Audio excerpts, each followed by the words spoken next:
আমি যা বলেছি এটা সবই সত্য। জি এবং তার ওয়াইফের ব্যাপারটা নিয়ে আসলে সবাই সাধারণত হেজিটেশন ফিল করে, তো মনে করে যে বা আমাকে বুলিং করা হচ্ছে এটা বলেই যে আমি তার দ্বিতীয় পক্ষ ইত্যাদি। আসলে দ্বিতীয় পক্ষের বিষয়টা আমার হলো মাদ্রাসা নিয়ে ব্যস্ততা ছিল। আমি মাদ্রাসা আমি ছাড়া আমার পরিচালনা করার কেউ ছিল না তখন। আমি তখন একটা চিন্তা করলাম, আমার ভেতরে সংসার জীবন এর ব্যাপারে একটা তিক্ততা ছিল। আমার ইচ্ছে ছিল না যে আমি কারোর সাথে লাইফ লিড করবো। আমার সম্পর্কে একটু আবার বলি, একটু মনোযোগের সাথে জি জি শুনেন। তো আমার ইচ্ছে ছিল না যে আমি সংসার জীবন করবো বা বাচ্চা কাচ্চা নিবো, এরকম কোনো ইচ্ছা ছিল না। আমি এতটাই মানে ফ্রাস্ট্রেটেড ছিলাম এই বিষয়ে। দেন আমি এই সিদ্ধান্ত থেকেই আমি তার অফারটা চুজ করি, এটা ভেবে যে আমি তার সাথে তো আমার লাইফ লিড করতে হবে না, যেহেতু তার ওয়াইফ আছে সে তার জায়গায় থাকবে, আমার একটা ছায়া থাকলো। স্বাভাবিক একটা ডিভোর্স দিয়ে এটা ভালো না। জি এবং সে যেহেতু প্র্যাকটিস করে অবশ্যই এটা আমার জন্য ভালো হবে। আমি তো আর সংসার জীবনে একসাথে থাকবো না, তো সে তার জায়গায় এরকম আমার একটা চিন্তা কাজ করতে আমি মাদ্রাসায় থাকবো। তারপর কিন্তু বিয়ের পরপরই সে আজকে ফোর্স করা শুরু করে যে তার আমার সাথে থাকবে, আমাকে নিয়ে সে রংপুরে যাওয়ার জন্য ফোর্স করা শুরু করে। সে আমাকে তারা থাকতে পারে না ইত্যাদি ইত্যাদি। আমাকে তার মানে তার প্রথম পক্ষর সাথে মানে সে কোনোদিনও তার সাথে মন থেকে চলতে পারে না ইত্যাদি। এটা হইতেই পারে, স্বাভাবিক, মানুষের জীবনে হয়, ভালো লাগা খারাপ লাগা থাকতে পারে। তখন আমি বললাম যে দেখো আমি তো আর এইভাবে বলে তোমার সাথে বিয়ে করি নাই, যদি আমি সংসারী করতাম তাহলে আমি একটা সিঙ্গেল বা ডিভোর্সি আমার সাথে কুকু মিলে এমন কাউকে বিয়ে করতাম। কিন্তু আমি তো এটা কিভাবে দেখবো যে আমার সামনে দিয়ে তুমি তোমার স্ত্রী বাচ্চা কাচ্চা এদেরকে, সেটা স্বাভাবিক তাদের হকের সাথে চলবো, আমি তো এটা পারবো না। তখন সে বললো কি যে না এটা আমি ব্যালেন্স করবো, আমি করবো, তোমাকে সুযোগ দিব না।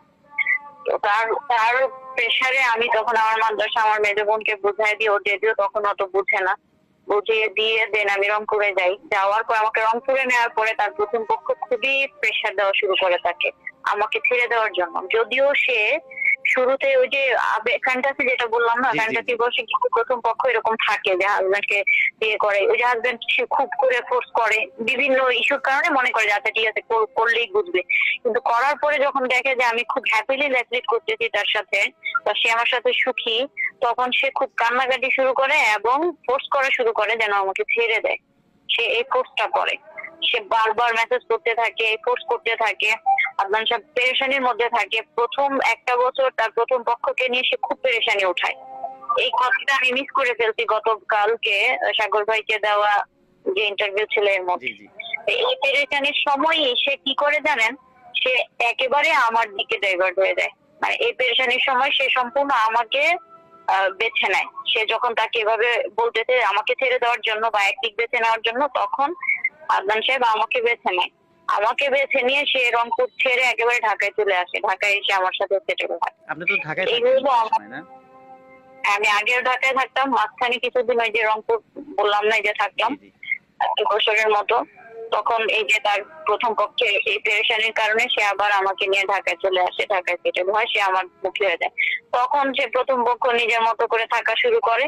আদনান সাহেব ওই যে যেহেতু বেবি আছে খরচ টরচ দেওয়া শুরু করে, এবার তাদের সাথে কোনো তেমন আর বন্ডিংও ছিল না, সম্পর্ক ছিল না। হঠাৎ করে তিনি যখন নাকি যে মেয়েদের সাথে ইনভলভ হওয়া শুরু করলেন, তখন সে এটাকে একটা ট্রাম্প কার্ড হিসেবে ব্যবহার করা শুরু করলেন তার প্রথম পক্ষকে, যে সে তার প্রথম পক্ষের সাথে চলবে। এটা বললেই যেহেতু জানে যে মানে এতদিন আমার সাথে সব চলছে সব করছে, আমি হয়তো একটু মন খারাপ করতে পারি এবং সেটাকে সে ইস্যু করে তার সামনের পথটা আরো সুগম হবে, এভাবে সে আর কি আমার সাথে ঝামেলা করা শুরু করে।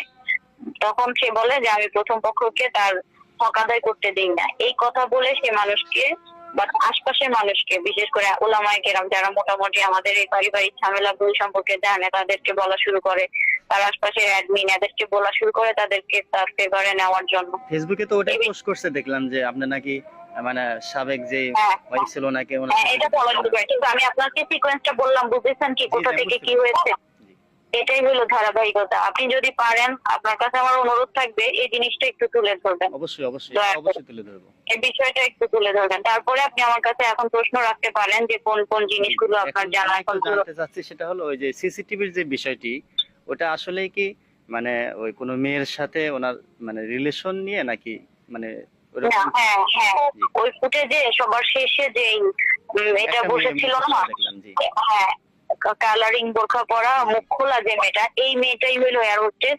এবং এই মেয়েটাই তার 15 বছর আগের প্রেমিকা। কেন এত কিছু হয়ে যাচ্ছে, ইনভেস্টিগেট এটা করা যায় না? অবশ্যই যায়, সেটা যায়। আমার কথা সত্যতা প্রমাণ করা যায়। এবং এই মেয়েটার সাথে সে দিনরাত কথা বলে, ফোনে চ্যাট করে অনেক দিন ধরে। আপনার সামনে থেকে কথা বলে না? আমার সামনে যখন নাকি আমার কাছে প্রকাশ পেয়ে গেছে, তারপরে আমার সামনেই করা শুরু করছে। আচ্ছা, একটা বিষয় আছে না যে মানে ভয় ভেঙে গেলে যেটা করে, তখন আমি কোণঠাসা হয়ে যাই, তখন আমি মায়ুস হয়ে যাই। কখনো বলি যে আচ্ছা ঠিক আছে করো, কখনো আবার খারাপ লাগলে তখন আবার বলতেছি না আমি পারবো না। এই একটা অবস্থার মধ্যে দিয়েও আমি লাস্ট পুরো 10টা দিন কাটাইছি। তারপরে আমি গিয়ে না ওই রিপোর্টটা করে ফেলছিলাম। আমার দ্বারা কিছু ভুল বিচ্যুতি হয়ে গেছে আচ্ছা। আমার অবস্থান থেকে, এটাও আমি স্বীকার করি। গুনাহ করে ফেলছি। যেমন আমি পারিবারিক বিষয়টা এভাবে পাবলিকলি বলা হয়, এটা গুনাহ, জি, এটা গুনাহ। আর আমি সবার সাথে মানে আলেমদের সাথে আমি অনেক চেষ্টা করছি, সে বসে নাই। এটা পাবলিকলি না হইলে সে বসতো না, কোনোদিন আমাকে স্পষ্ট কথা বলতে দিত না। যখন আমি আলেমদের সাথে কথা বলার জন্য ট্রাই করছি বা এভাবে তারা শিডিউল দিতে, সে কি করে জানেন? তখন আমার সাথে খুব ভালো ব্যবহার করে। আমার সাথে ভালো ব্যবহার করলে আমার তো দুর্বলতা আছেই, আমাকে দিয়ে আমাকে তখন আর আমি আর সত্যতা তখন বলতে পারি না। এর আগেও একবার আমি মার্কাজুদ্দার হযরতের কাছে তার সাথে গেছি, হযরত আমাকে বারবার বলছেন আপনি কি কিছু বলতে চান, আপনি কি কিছু বলতে চান। এটা হলো আরো 1 বছর আগের কথা। আমি না তখন বলতে পারিনি, কারণ তার সাথে আমার সুসম্পর্ক। সে আমাকে হযরতদের কাছে নিয়ে যায় খুব ভালো ব্যবহার করে, আমি যেন স্পষ্ট কথা বলতে না পারি। তখন কারণ আমার ভিতরে ভয় থাকে বাসায় এসে মারধর করবে, ঝামেলা করবে, এর চেয়ে ভালো আচ্ছা থাক চুপ থাকি। কারণ এখন তো এটা ঝামেলা না। আমি সব বুঝে শুনেই আমি আসলে পোস্টটা দিয়েছি। আমি জানি যে এরপরে হয়তো আমার দ্বারা সবকিছু স্পষ্ট করা সম্ভব হবে মানে হযরতের কাছে। আপনাকে কারণ সে কি আপনাকে করে, যে মারধর করেছে এটা সত্য না? বেশাক সে একদিন মারধর করছে এরকম না, সে আমাকে প্রচুর নির্যাতন করছে। না, এটা তো ঠিক না। প্রচুর এইভাবে তো প্রচুর কাউকে এভাবে মারধর করা তো প্রচুর ঠিক না এটা। প্রচুর প্রচুর। এটা মানে আসলে কি, সে বদমেজাজি। আর মারধর আমাদের সমাজে নারীরা না যে অনেক খারাপ, এটা সত্য কথা। তো নারীরা অনেক খারাপ না, নারীরা মুখে মুখে তর্ক করে, অনেক কথা বলে, সেজন্য হাজবেন্ডরা হয়তো বা মারধর করে, তাও তার মতো না। আর কিন্তু আল্লাহর কসম করে বলি, আমি আল্লাহর জমিনের উপরে আছি, আমার জান্নাত জাহান্নামের ফয়সালা যে আল্লাহর হাতে। আমি কোনোদিনও আমি তাকে কোনো মানে কোনো ভয়াবহ কোনো ইস্যু ছাড়াই সে আমাকে মারতো। সে বলতে চায় কি, সে উমরায় যাবে, সবাইকে একসাথে নিয়ে যাবে। আমার এটা ব্যক্তিত্বের সাথে আমার ভালো লাগে না। আমি বলি কি যে তুমি যাও, আমার ভালো লাগে না। তখন সে আমার উপরে মারা শুরু করলো। চিন্তা করছেন, আমার একটা রুচি থাকতেই পারে, আমার এটা রুচি থাকতেই পারে, সে আমাকে এতটুকুতে মারা শুরু করলো।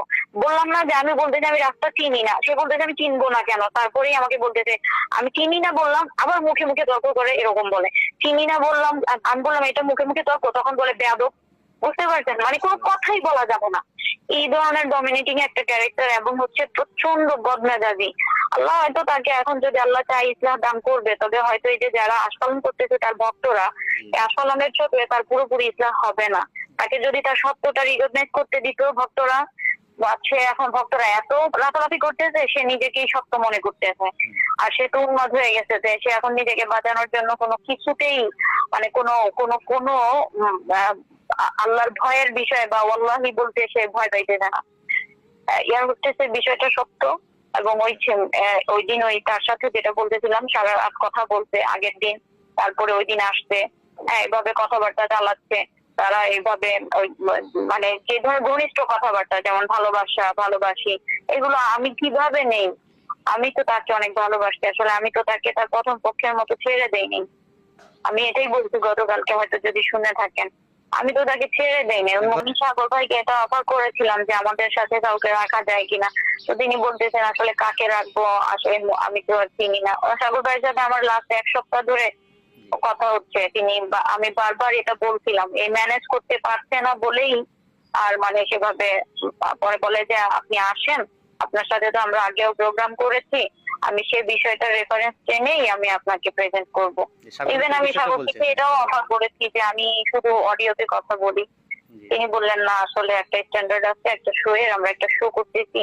এখন বর্তমানে আদনান সাহেবের সাথে কি আপনার কথাবার্তা হয় নাকি উনি আর যোগাযোগ মানে রাখছেন? না না, গতকালকে যখন লাইভ হলো, লাইভ হওয়ার পরে সরাসরি মার্কাজুদ্দৌলা হযরত, তিনি আমাকে কল করছেন। তারা বসে আছেন 12 নম্বর তার একটা মার্কাজ আছে সেখানে। দেন আমি সেখানে গেলাম। আমার ভাই ছিল, আমার বোন ছিল, আমার ফ্যামিলি মেম্বার ছিল, আর সেখানে আদনান সাহেব ছিল। সেখানে মানে আমাদের আর কি বিচ্ছেদের প্রসেসে আমরা আগাচ্ছি ইনশাল্লাহ।